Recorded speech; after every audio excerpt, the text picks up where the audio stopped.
জাতিসংঘ বলেছে 1400-র বেশি শহীদ, ঘোষণাপত্রে আমাদের প্রধান উপদেষ্টা বললেন প্রায় 1000। প্রত্যেকটা রাজনৈতিক সরকার এসে প্রতি বছর মুক্তিযোদ্ধা বাড়াইছে। হাসিনা আইসা 5 সময় তারাও বানাইছে, যে ইংল্যান্ডে ছিল, আমেরিকায় ছিল, আর দিল্লিতে হোটেলে ঘুরছে, তারপরে দেশে ঢুকছে, তারাও সবাই এসে মুক্তিযোদ্ধা হয়েছে। এখনো প্রচুর ফোন দিয়ে বলে যে অনেকেই চান একটা শহীদ পরিবারকে কন্ট্রিবিউট করবে। আমাদের উচিত ছিল ডেটাবেজে ঢুকেই যত শহীদ আছে সেই শহীদ পরিবারের এখন কি অবস্থা, কোন পরিবারকে কতটুকু পুনর্বাসন করা হয়েছে, সারা পৃথিবী যেন মানুষ দেখতে পায়। ওইটা দেখেই যেন কেউ করার সুযোগটা পায় না, আমরা সেটা করতে পারি না। জাতিসংঘ বলেছে 1400-র বেশি শহীদ, ঘোষণাপত্রে আমাদের প্রধান উপদেষ্টা বললেন প্রায় 1000। আমার কথা হলো সংখ্যা ইম্পর্টেন্ট না, কিন্তু এই যে কন্ট্রাডিকশন হচ্ছে, এই কন্ট্রাডিকশনে তো কয়েকদিন পরে 30 লাখ আর 2000-এর মতো একটা অবস্থা তৈরি করা হবে। আমাদের জুলাই নিয়ে তো আমরা এটা হইতে দিব না। ফাঁকে বলে রাখি, সংখ্যাটা আমাদের কাছে কোনো গুরুত্বপূর্ণ ব্যাপারই না।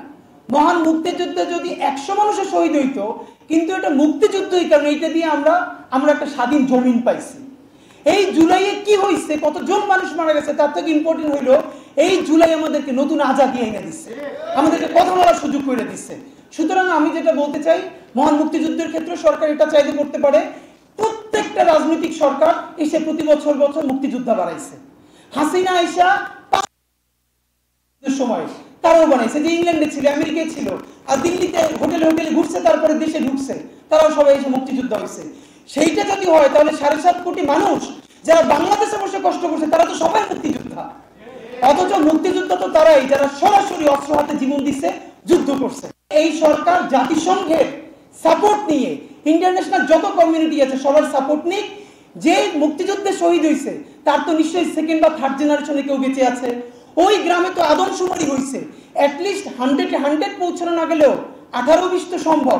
এইটার একটা ইন্টারন্যাশনাল সার্ভে করার মধ্য দিয়ে আমরা আপনাদের মাধ্যমে দাবি জানাতে চাই যে এই মুক্তিযোদ্ধার শহীদ সংখ্যা নিয়ে যে রাজনীতিটা সবাই করে, আল্লাহর রাস্তায় এটা বন্ধ করা দরকার। এখন পর্যন্ত রায়েরবাগ যে বদ্ধভূমি, রায়ের বাজার, সেখানে এখনো 1 থেকে 1.5 শতাধিক লাশ তোলা হয় নাই, গণকবরের মধ্যে পড়ে আছে। আমরা অসংখ্যবার গেছি, বলেছি অ্যাটলিস্ট ডিএনএ টেস্ট করে আপনারা জাতিকে জানাই রেখেন যে কেউ যদি এসে ডিএনএ স্যাম্পলিং করে। না, ডিএনএ টেস্টও করা হচ্ছে না, স্যাম্পলিংও করা হচ্ছে না, জাতীয়ভাবে উদ্যোগ নেওয়া হচ্ছে না। সরকার এখন পর্যন্ত জাতীয় শহীদদের তো আর্কাইভই করতে পারে নাই, তা আসলে আমরা কিছু করতে পারি না জাতিগতভাবে। এখন দেখেন, আওয়ামী লীগ তো এতদিন একটা ভাব নিছে কি, গিলে করা পাঞ্জাবি পরবে, একটা পাশে চটি ব্যাগ থাকবে, সিথি করে চুল আঁচড়াবে, হ্যাঁ, একটু রবীন্দ্রনাথ করবে, শান্তিনিকেতনী ভাষায় বলবে, অশুদ্ধ অশ্লীল একদমই বলা যাবে না।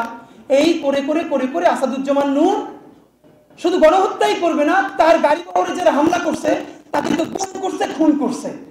এই যে ছায়ানটি, এই পুরো গ্রুপটা, তাদের প্রোডাক্ট করা। এই যে হুমায়ুন আহমেদের সাহেবের যে নাটক করতো, আমি খসরু কি জানি, খসরু ভুলে গেছে, আর স্বাধীন খসরু, ভাবেন 54 বছর বয়সে স্টুপিডটা। আওয়ামী লীগ যে কত বড় স্টুপিড হইতে পারে, ওদের সব গেছে।